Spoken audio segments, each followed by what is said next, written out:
Okay, we seem to be live.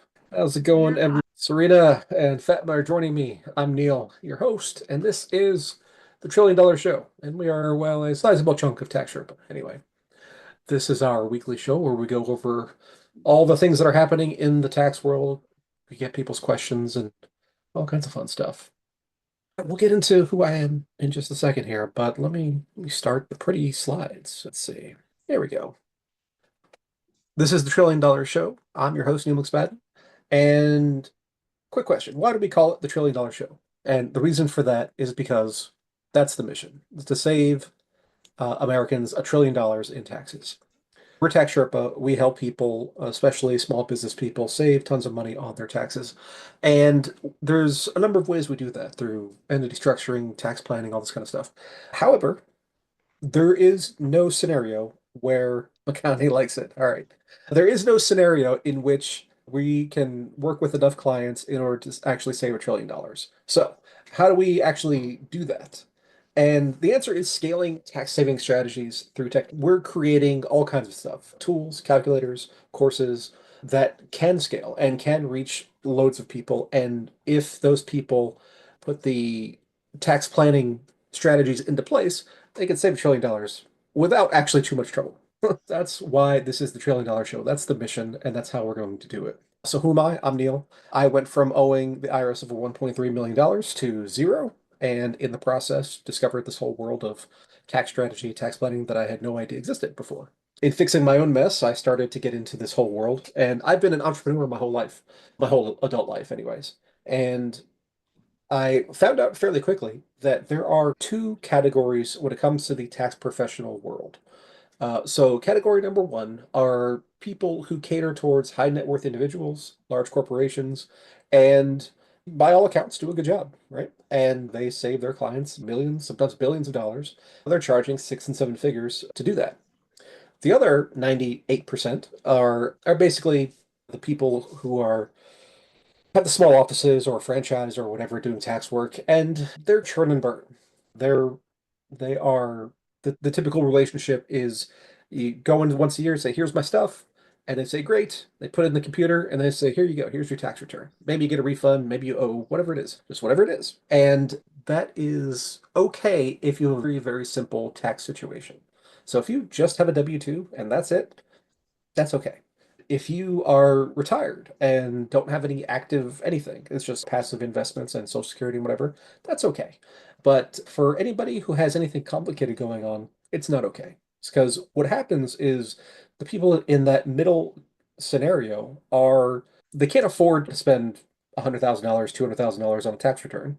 And at the same time, by default, they're left with this other churn and burn kind of tax filing system. And so they end up getting screwed because in that middle area, there's all kinds of things you can do. They take from the Wall Street side of things and apply towards more mom and pop type businesses. The people doing the churn and burn don't know how to do that or don't care. I'm not entirely sure which it is, to be honest. And then those people just left paying through the nose in taxes. So our goal is to change that. That is how I came into this whole business and who it is that we aim to save with all of these tax saving tools. The what? We have a bunch of courses. One of them is the starter course, and I'll show you how to get into all that later on. But basically, the starter course is for starting out, for people who are new into either business for themselves or maybe have a W-2 and are starting to go off on their own. It shows you the basics as far as how do you create a company? How do you set up bank accounts? What are the first things you should do from a tax perspective? And Makani is saying, I love it. I definitely felt that void. Yeah, absolutely.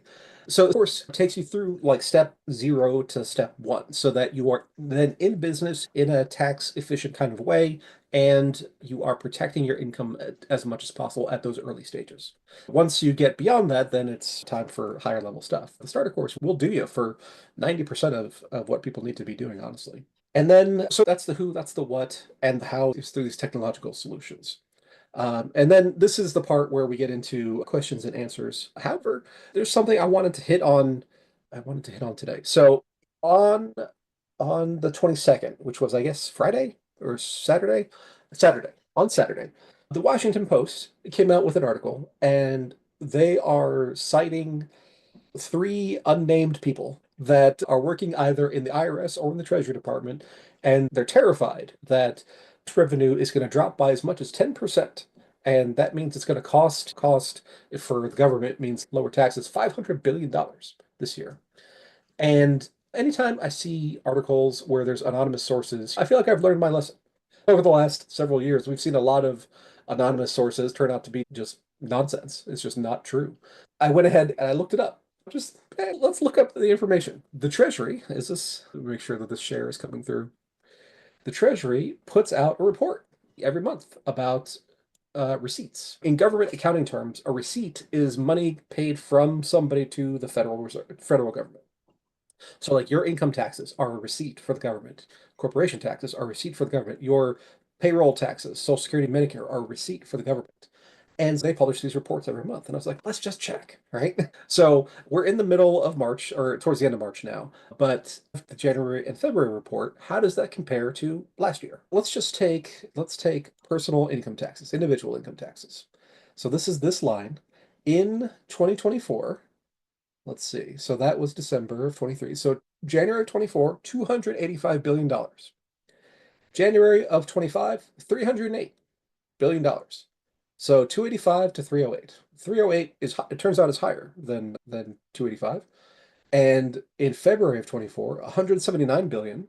February of 25, 193 billion. And again, 193 is higher than 179. It's not true for that category, at least so far. Let's check social insurance and retirement receipts. Social insurance is Social Security. So those are those payroll taxes. So we just look at those. January of 24, 157 billion. January of 25, 163. So more people are paying more Social Security taxes. February of 24 is 129 billion.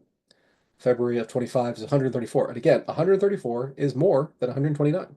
So that is up compared to prior years, or like the last year anyway. And then if we look at corporation income taxes, corporation income taxes are very spiky. As you can see, they're also very low. Most people think that corporations pay tons of taxes. It's not true. If we look at all these things together, it's personal income taxes, the most of the taxes, followed closely by Social Security. Corporate taxes are way down here. So, but if we zoom in on it, we can check the numbers. January of 24, we're at 24 billion. January of 25, 26 billion. So that's higher. February of 24, 9.2. February of 25, 12 billion. So every category of taxes, customs duties and estate and gift, those are like almost unimportant. They're just rounding errors compared to all the other stuff. So all of these are higher in 2025 than they are in 2024. So if you were a Treasury official and you were saying to the Washington Post, we think tax revenue is going to drop this year, what could they possibly mean? I think what they mean is that people are freaking out about Doge, and this is a trial balloon to get the administration to backpedal on all this cost-cutting stuff. I don't think it's going to work. Yes, I would love for the government to make $500 billion less off of us Americans. That would be great as far as I'm concerned. However, I don't actually see it happening. There's all these stories that I'm seeing on tax Twitter and stuff where people are talking to tax professionals talking to each other. It's mostly them complaining, but it's people are saying it's like I talked to my client and he says he's not going to pay taxes because they're going to eliminate the income tax and all this kind of stuff. It's just not happening. I'm not seeing it. And maybe there's some people out there who think that 2024 taxes are just going to disappear. I'm here to tell you that's not the case. They will continue to be in place. 2025 taxes are going to be in place. Even if they pass a tax bill here in the next couple months, which they say they're going to do, it will alter 2025 taxes, but it's not going to eliminate 2025 taxes. Even Lutnick, the Commerce Secretary, he's out there making the rounds on the podcasts and the TV shows. His proposal is no taxes for anybody making 150K or less. And our navigators group actually went over this in detail, but it's doable. So people making 150,000 or less constitutes 84% of the taxpayers. However, they only pay 18% of the income taxes. So there is a realistic possibility where if they get enough cuts from Doge and those cuts are instantiated by Congress, because Congress right now is still funding at the same levels as before Doge. So if you cut spending, but you're still spending the same amount, are you really cutting spending? I don't know. So if they get real cuts done and they can afford to cut 18% of the income tax as far as the total receipts, like we're seeing here, then that could be a realistic thing as far as no taxes for people under 150K. And if that is the case, then great. And then our job will shift to how do we tweak things so that you're under that threshold. Now, notice, when they talk about these things, they're talking about income taxes. And if we zoom in again here on just income taxes and social insurance receipts, you can see people pay almost as much in Social Security and payroll tax as they do in income tax. And some months, like this month right here, they actually paid more in Social Security than they did in income tax. You have to keep in mind what it is that you're hearing. So if they cut income taxes for people making less than 150K, that does not mean they're going to cut payroll taxes. Because if they did, Social Security would collapse overnight. Even if they pass something like that, you're still going to have your Social Security, you're still going to have your Medicare taxes taken out, you're still going to have your unemployment insurance in some states. So it's not magically you're going to get all of your paycheck, but you're going to get more of it if they do that. So there's that. And I'm all for more. Don't let the perfect be the enemy of the good. However, it's not quite the magic bullet that a lot of people think it is because there's multiple components. So that is my rant for today. The media are liars and don't listen to them. That's so true. Anyway, anytime there's a news story that says unnamed sources or people familiar with the matter or whatever, if there's not a name, just ignore it. That's my Ignore it. Yeah. All right. So on to the questions. Now we've been out for a couple of weeks because we got married in extension season. So as corporations and partnerships are due March 15th, very few people are actually ready by March 15th. So we end up filing a whole lot of extensions. And that just took up all of our time for the last couple of weeks. And then last Tuesday, I think I was just wiped out. So we're back on our regular weekly schedule, and I have the answer to every tax question that there is. And what's the answer to every tax question? It depends. And the whole rest of the time here, I'll tell you about how it depends. Because Serena has these questions that have come in from Fatma too. They have all these questions that have come in from clients that I don't know what the questions are going to be. But the answer is always going to be it depends, and then we'll get into what it depends on. But fundamentally, the US tax system is very customized. And what I mean by that is that the the particulars are incredibly important. So the facts and circumstances around one taxpayer are going to be different than the facts and circumstances around another taxpayer. And so people who talk about, oh, we should simplify the tax code, people have been talking about that for 100 years. And every time they simplify it, it immediately gets more complicated again because it all depends on what the particulars are. That's actually a good thing in that you can get your tax situation reflect your actual life. And you want to minimize that tax burden as much as possible, obviously, but also you want it to reflect accurately what's going on with you as opposed to just some kind of blanket rule that may or may not apply to your situation. So I'm of the opinion that the complexity of the tax code is actually a good thing because it allows us that customization. With all that, what do we have going on here this week? So we have a question that came in. Somebody wants to know what are the top three overlooked tax deductions for. Top three overlooked tax deductions. Okay, number one is going to be an accountable plan. So an accountable plan it's under section 1.62-2 of the code. And what that is, if you've ever worked for a big company and you went to a trade show or something and you spent some personal money, you give your receipt to HR or whoever and they reimburse you, that's an accountable plan. It's a tax-free reimbursement for personal funds that were spent on business stuff. Tax or small business people really underutilize their potential expenses. And I know that sounds crazy because some people go way overboard, but most people actually go undershooting of the potential deductions that they could get. And it's because they're not properly tracking what's going on in their lives and what they're spending that could be attributed to a business expense. A quick example that most people are familiar with is the home office expenses. So if you're a Schedule C filer, there is a form, it's 8829, and basically you list out your square footage of your office and of your total house, and then you can apportion like mortgage interest and property taxes and rent and whatever else goes along with that. And it'll spit out a number and it'll say $1,300 is your home office deduction. So people are familiar with that. So the accountable plan can the home office along with a whole bunch of other stuff.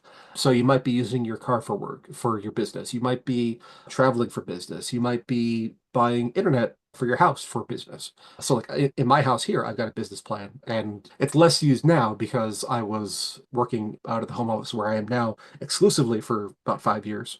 But now we've got the new office that we've bought. all these kinds of things get included in accountable plans. And so that's number one overlooked deduction. Number two overlooked deduction, I would say, is the qualified business income deduction. The qualified business income deduction was created with the Trump tax reform back in 2017. And what it is a tax break on pass-through income. So your Schedule C businesses, your Schedule E real estate, your Schedule F if you have a farm, your partnerships, your S corporations, all of those are pass-through income, and you can get a break of up to 20% of whatever that income is. So if you have an S corp and the profit's $100,000, you might only pay tax on 80 of it, which is fantastic. And the more you make, the more that percentage is in absolute terms. And the more powerful it is because you're taking off the top, which means that you are taking off at the highest marginal rates that you might pay. So one, people are just generally unfamiliar with that, but also people have no idea how to actually plan for it. Because what happens is if you're underneath a threshold, depending on your filing status, whether you're single, head of household, married filing separate, or if you're married filing joint, there's two different thresholds for those categories. Joint is one and all the rest are another. And if you're underneath that, you can get a flat 20%.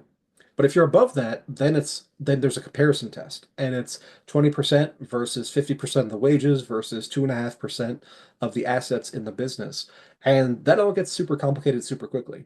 But it's an enormous tax deduction. 20% of your income could be huge. And we've had people who have six-figure qualified business income deductions because we plan for it and because we optimize for it. In some cases, that means paying yourself more on a salary because you get that 50% of wage comparison point. And sometimes it means optimizing the salary to be maybe less. It all depends on the situation. But that's a huge deduction factor. And then the third one, I would say there's a tie for third for a whole bunch of different things. My favorite personally is the summit strategy sessions. And what that is our take on what you might have heard of as like the Augusta rule or the Master's rule or something like that. Under section 280 G2, 280A G2, there is a provision that was created in 1976, which just appears in the legislation one day, which is hilarious. But basically, if anybody rents out their primary dwelling for 14 days or less during the course of a year, then the income from that rental is not part of your taxable income. And so that's great. Anybody could rent out their place for any reason 14 times a year and not pay any taxes, just across the board. You could list it on VRBO, you could list it on Airbnb, you could just rent to a friend of yours for 2 weeks, whatever.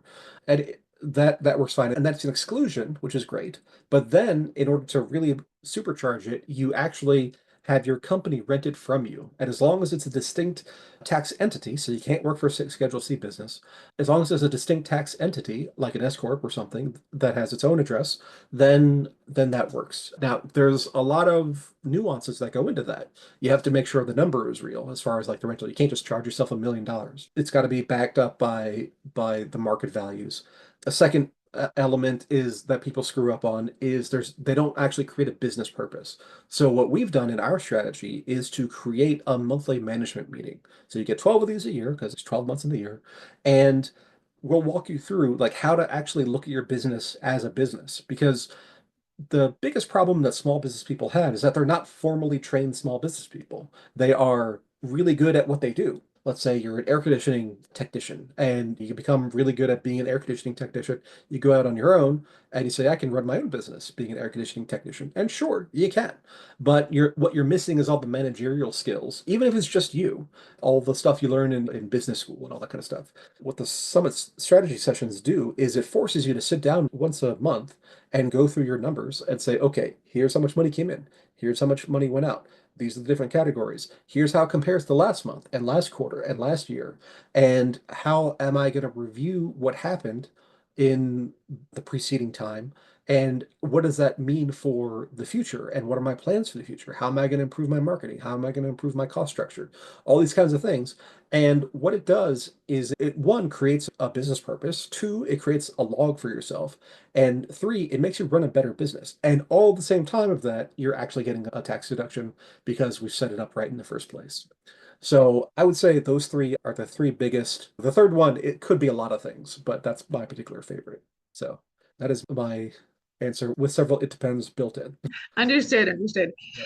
Thank you for that, Neil. So we do have another question that just came in, and someone wants to know, is it better to take a salary or distributions from my S corp? Is it too trite to say it depends? I was gonna say that too. It depends. Yeah, so if you have an S corporation and you take money out, then the first money out is required to be reasonable compensation for your services. So there's a lot of problems with this issue. So nobody knows what reasonable compensation means because it's not defined anywhere. It's just like reasonable for your services. What are you doing? And then there's a lot of constraining factors that goes into that. So one is that the company has to have enough money to pay it. So you are not supposed to anyway. You're not supposed to create a net loss by taking a salary from an S corp. But a lot of people hear the reasonable compensation part, they don't hear all the other parts. We had one client who came to us, and in a couple of years ago, they took salaries of like $250,000, and they created a loss of 265,000, which is just insane because you're paying payroll tax and all that. You're going against guidance actually to when you do that. So it's got to be reasonable. It's got to be affordable by the company, and it applies to first money out. And you want to think about the salary portion determines what I can contribute to retirement plans, so like a 401k or similar. So there's that factor. There's the QBI optimization as far as how much salary do we want to take out. And then if you look at the court history of reasonable compensation, because this whole thing is an issue because of two things. So one is that you're paying Social Security and Medicare on your salary. So that's 15.3% extra. And you're not getting the QBI deduction on your salary. So that's a potentially 20%. So it's a 35% delta between profits, distributions, and salary. So there's a huge incentive to do more distributions than there is to do salary. That's why the reasonable compensation rule exists, because they still want to make sure that you are paying into Social Security. Yeah, but you have to weigh all these balancing factors. And what is reasonable for you is probably not what you think it is. Because let's go back to the air conditioning tech. So if I hired an air conditioning tech full time, it would cost me a certain amount, depending on where I live, depending on how big a business I have, depending on what level of expertise that particular person has. And so let's just say that's, I don't know, pick a number, $50,000 a year. If you are a solo operation and you are being an AC technician, do you pay yourself $50,000 a year? And the answer is probably not. And the reason is because you are not solely doing that one job. Any business owner is doing 16 different jobs. And, what there are multiple approaches for how to calculate all these things. One of them is to actually take a journal and just log your hours over the course of a week or two or three and say, okay, I spent 6 hours doing marketing. I spent 2 hours doing sales. I spent another 5 hours trying to chase down people to actually pay their bills. I spent 3 hours doing email, and all these different things all have different associated hourly rates with them. So if you were to go out and replace yourself with somebody out in the market for that job, and it's all going to depend on your industry, it's going to depend on your location, it's going to depend on the size of your business. And there are tools for calculating all these things. So one I've used fairly often is RC reports, and they'll charge you, I don't know, I think it's $500 to calculate this report. And you can do that if you want, or you can do your own research on salary.com and things like that and try to figure out whatever is reasonable. But you come out with some blended average as far as a rate. So if paying yourself as an AC technician is $30 an hour, when all is said and done, you might be at like 22.18 an hour or something like that. It's usually going to be less than the pure job function that you think you're doing. And so that is another constraining factor on how much you want to give yourself for salary versus distributions. So all of that is to say that things are heavily advantaged tax-wise, which is why they're trying to force you into paying yourself some payroll. Oh, I started to talk about the court history. So when these things go to audit, which is rare, especially with all the layoffs in the IRS, it's going to be even rarer when they go to court, the court asks the IRS what should this person have paid themselves in salary. Almost always they come back with whatever the max that year for Social Security was, because that's what this is about.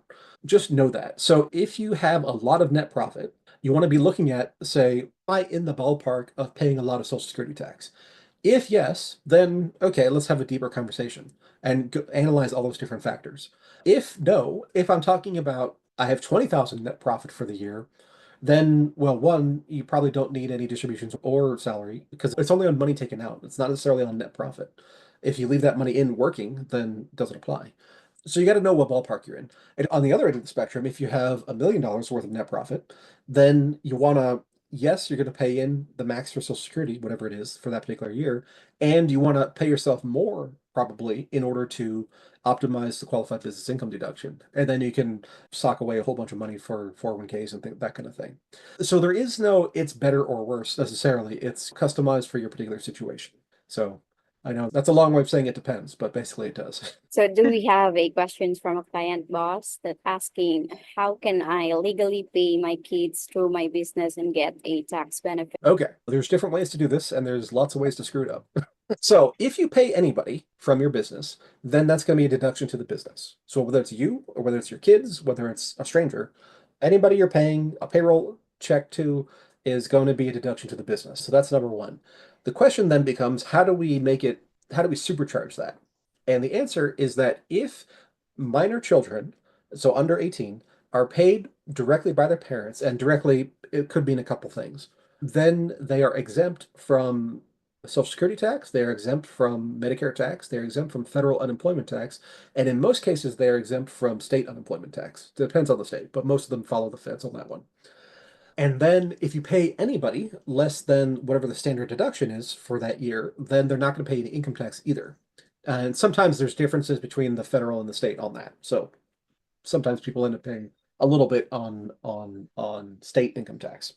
So the real answer is you needs to be directly employing, which is going to mean either a Schedule C, a Schedule F, or a partnership, because those carry self-employment tax considerations.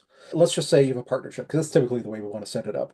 You have a partnership between you and your spouse, and you employ your kids. Now, I said they have to be under 18. Can they be five? The answer is no. They got to be at least eight. And eight is not a law anywhere, but it's emerged from court history of these things being challenged as far as eight is old enough to justifiably perform some economic activity. There's people who talk about like I put my kids on my business card, so I'm going to pay them as a model. Okay, if you paid a kid a random modeling fee for 2 hours worth of work a year, how much is that going to be? It's not going to be a lot. So just wait till they're eight, and then you're more in the clear. So if you have kids employed by a partnership that's directly owned by a husband and wife, then that's going to be under this exemption umbrella. It could be a Schedule C also, but partnership is better.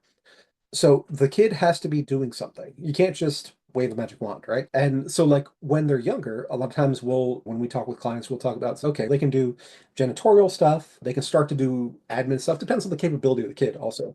So like I have a now 11-year-old, she was 10 a month ago, but my 11-year-old does office admin stuff. So she opens mail, she scans, she shreds, and she does like office admin type of stuff.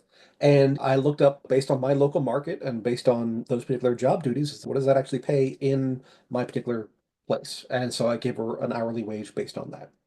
And so you can you can expand that as the child's capabilities expand. So when they're teenagers, a lot of times I'll have the kids be the client's social media directors or social media managers. So you can they can do all your social media posting, they can do research on your competitors or client research or customer survey kind of stuff. And they're actually generally better at it than you are. So it's actually worth paying them to do it. And it's a high value skill and commands a lot in the marketplace. So it's a high dollar hourly wage that gets associated with that. And then once you're in that zone, you can supercharge it even more if you start to incorporate the IRAs or other kinds of retirement plans. IRAs are the most common. Let's say the standard deduction this year for 2025, if for anybody, for a single person, is $15,000. So anybody who has taxable income of $15,000, or not taxable, but adjusted gross income of $15,000 or less, they subtract 15,000 from that. Now you're at zero, so there's nothing to tax. Okay, so anybody who's paid 15 grand or less during the year is going to pay zero income tax. And if they're under this arrangement, they're also going to pay zero Social Security tax, zero Medicare tax, zero unemployment tax. So it's tax free. And it's still a deduction to the company that paid them. So that's how we get all this to flow through to the benefit of the parents who are owning this company. And then if we add an IRA into it, that becomes a Schedule 1 adjustment. This is a traditional IRA. So if you pay your kid $20,000, and yes, they have to do stuff in order to justify $20,000. If you pay your kid $20,000 and contribute $7,000 to an IRA, Now it's going to be 20 minus 7, which is 13, which is less than 15, still tax-free, still put 7 grand into the IRA, which is going to grow for 50 years, and it's going to be worth an enormous amount of money. It is, as we're recording this, it's 2025. In 2027, there is a new version of the retirement savings credit that is coming out. I forget, I think they're just calling it savers credit or something like that. And what it is for low income people, right now, if you are low income and you contribute to a retirement plan, you get a non-refundable tax credit, meaning that if you owe taxes, you'll owe a little bit less because of contributing to your retirement plan. In 2027, that is changing to the government is going to put money into your retirement account directly, up to $1,000. So in in 27 and forward, in 27 and forward, if you are low income, which if you make 20,000, you're going to be, and you contribute to a retirement plan like an IRA, then the government is going to kick in $1,000 extra into that IRA. And it doesn't become taxable income. It just gets in there. And then when you take the money out in retirement, then it becomes taxable. But that's 50 years away. I did the math on this. If your kids are the right ages, where you do it each year from age 8 to 17, 1,000 extra over that period of time, given average market assumptions and all this kind of stuff, you're talking about an extra $600,000 in your kid's retirement plan just from doing that. So it is, yes, it's a tax deduction to the parents if you set it up correctly, and it sets your kid up for massive success later on. And I don't know why I can't talk anymore, but really powerful strategy. Now, the main objection I get to this from parents is I don't want to pay my kid 10 grand or 15 grand or whatever the number is. I don't want to pay him that because then I'm out the money. You have to keep in mind, it's like you're not out the money because you're spending money anyways, right? You're spending money on kids' clothes, on camps, on video game, whatever it is, right? And so now going forward, you just spend their money because you're still the parent, you're still the custodian of these accounts. Whatever money you were spending, there's now you're spending their money. And you will be amazed at how economically conscientious a kid can get if it's their money that's being spent. I want to buy rollerblades. I want to buy this. I want to buy that. It's okay. Here's how much you have in your account, and then we're going to spend it. It's like, whoa, wait a minute. Let's back up. And you might find yourself being a little bit more cost efficient that way. Now, another thing that people always bring up with the kids is what about private school and that kind of stuff? Private school is not deductible. But if you pay your kid and the kid's paying for private school, then that works because you're paying the kid. That mechanism actually solves a lot of problems and it's definitely worth doing. And you get to teach your kids all about making money, saving money, investing money, spending money, all these lessons that are really valuable as they're growing up and going into adulthood. Because I don't know about you guys, but I learned like nothing about money when I was a kid. And so I got two sisters. We all got into financial trouble in our 20s because I think that's just how it worked out. Had I had a little entrepreneurial education prior to that, I think I might have done better, but everybody's going to be different. So that's how you do it, though. You set up a structure so that you can pay them. You got to pay them a reasonable amount based on what it is that they're actually doing, and then you can supercharge it potentially with the retirement strategies. All right, thank you, Neil, for that. We have came in. Someone wants to know what's your advice for someone switching from a W-2 job to self. Okay, number one, do it. I was going to say that too. Yeah. Yeah. Once you go from W-2 to self-employment, the whole world changes because you're switching your category, basically. People have a very mixed opinions on Robert Kiyosaki, but I think he's massively misunderstood. But he came up with this idea of the cash flow quadrant. And basically, it's four sectors, and one is employee, self-employed, business owner, and investor. Now, the particulars don't really matter, but the fundamental difference is that as an employee, you are the most restricted because they get you upfront. So when the income tax was created back in 1913, you just filed stuff once a year and you paid once a year. That was it. And then World War II comes around and the government wants more money. So they passed the Current Withholding Act.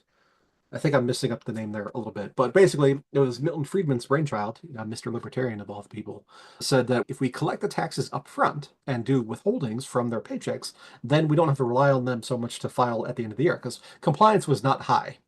So ever since World War II, the government has been taking money out of people's paychecks directly, and that's the system we have today. Social Security tax, Medicare tax, income taxes are all grabbed up front, and you can only do your best to get back what you can on the income tax side. Social Security, Medicare tax, that money's gone. You're never getting that back because it's already spent. For income tax, you can file and say, I didn't actually make as much as I thought I was going to, so you owe me some of that back. But you're limited in that situation significantly. Scenario two, you are owning your own business. Whether you're a contractor or 1099 or whatever, you're still owning your own business. And a lot of people don't understand that. But once you're controlling your own destiny, then you have options. How much do I want to pay myself? Like we were talking about with the reasonable compensation. Do I want to contribute to retirement plans? Do I want to create tax-free benefits? Do I want to do this? Do I want to do that? Do I want to be structured as a partnership, an S corporation, a Schedule C? All these different choices are become options once you are self-employed. And your tax efficiency is going to be, assuming you have any degree of planning, is going to be vastly better on the self-employed side. If you're a W-2 worker, you might be familiar with the fact that contractors make more. And the reason for that is that the employer does not have to cover employer taxes, which is 7%, and they don't have to cover unemployment, and they don't have to cover liability insurance. I'm blanking on the term.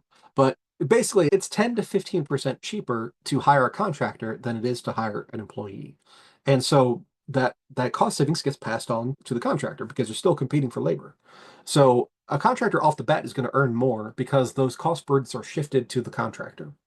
So that's number one. But the biggest difference is that an employee gets taxed through the current withholding taxes, and then has the remainder of their take-home pay to spend.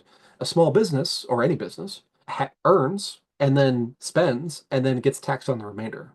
And so that difference in order makes all the difference in the world because you can choose how much or how little to spend, and that's going to dictate what your tax situation ends up being.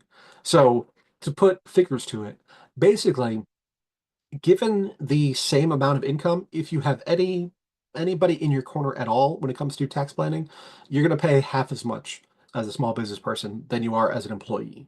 And that's definitely worth doing. And maybe that means you can do less work. I've seen people take that option. We had a client just the other day who was a big W-2 employee at Facebook or Meta or whatever it's called, and stopped doing that, started contracting for herself, and is bringing in a little bit less, but take-home pay is actually the same because she's working less but has more flexibility, and she's taking that flexibility to take care of her daughter and all this kind of stuff.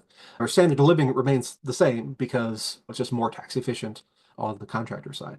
So yeah, I think everybody should be in business for themselves. And I get pushback on that, but that's still how I feel. That's so I still say just do it. I think you'll be better off. And we have another question from a client boss that what's the difference between an LLC and an S corp for tax purposes? Aha. An S corporation is a particular classification for corporations. You have to have 100 or fewer. You keep changing the number on this. It used to be 25, then it was 100. You have to have a small number of people as owners.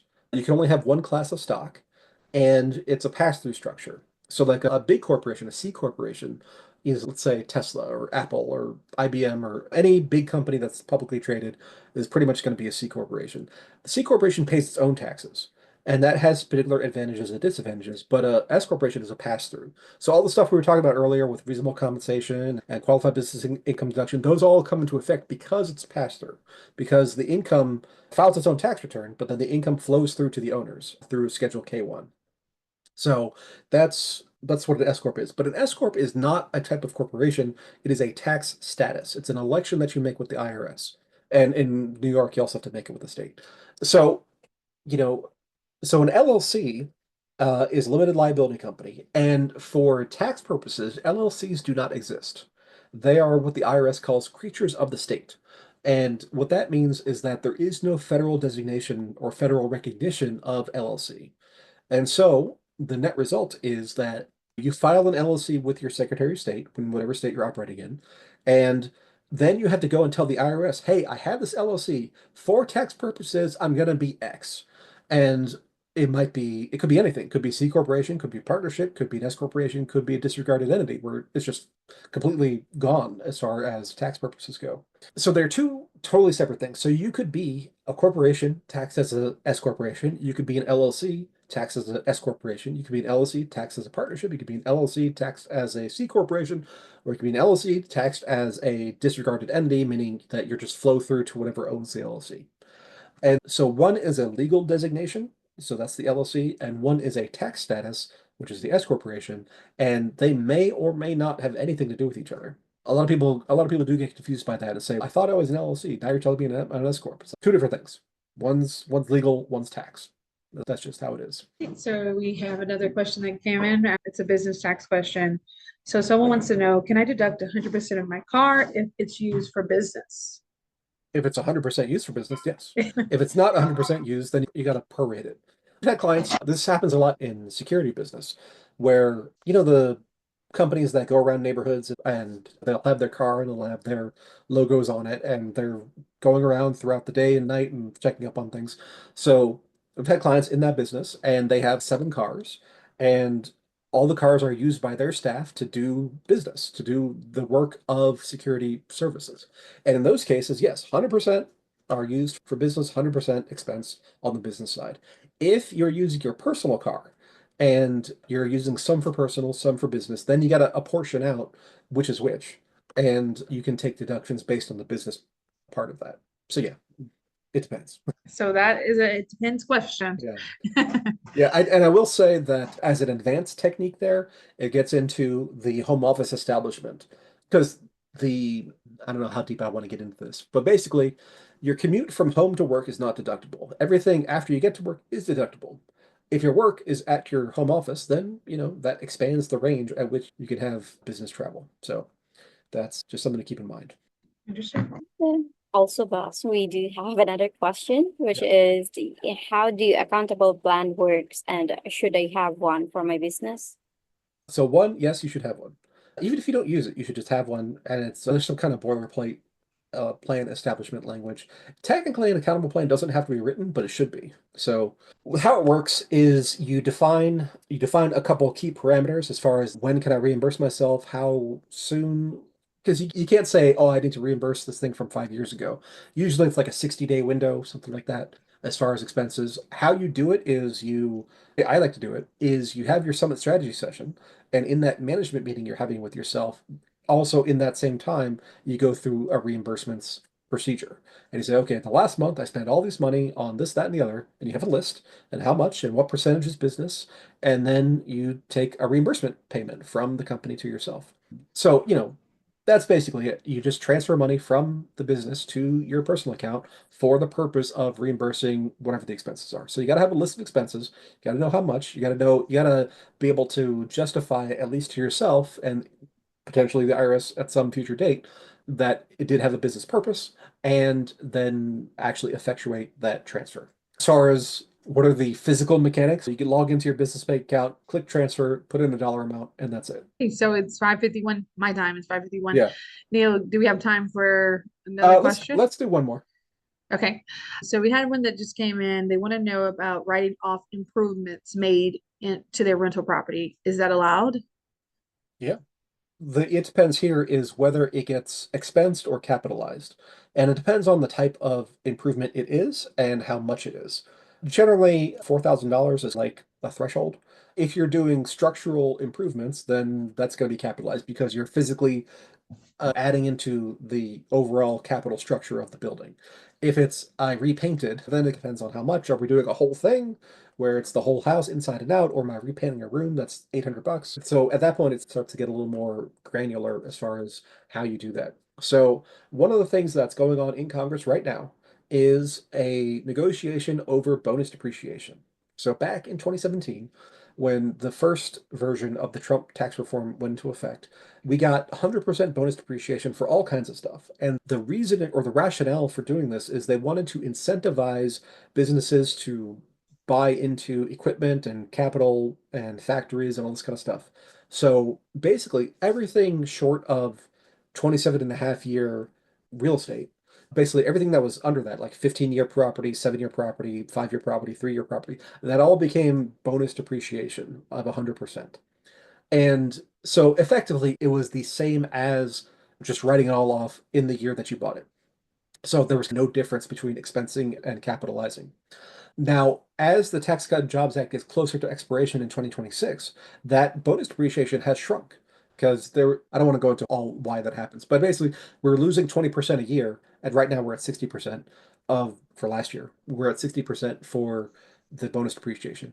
What they're talking about right now, and one of the things Trump said in one of his speeches, was that he wants to 100% bonus depreciation for all assets purchased after January 20th, 2025.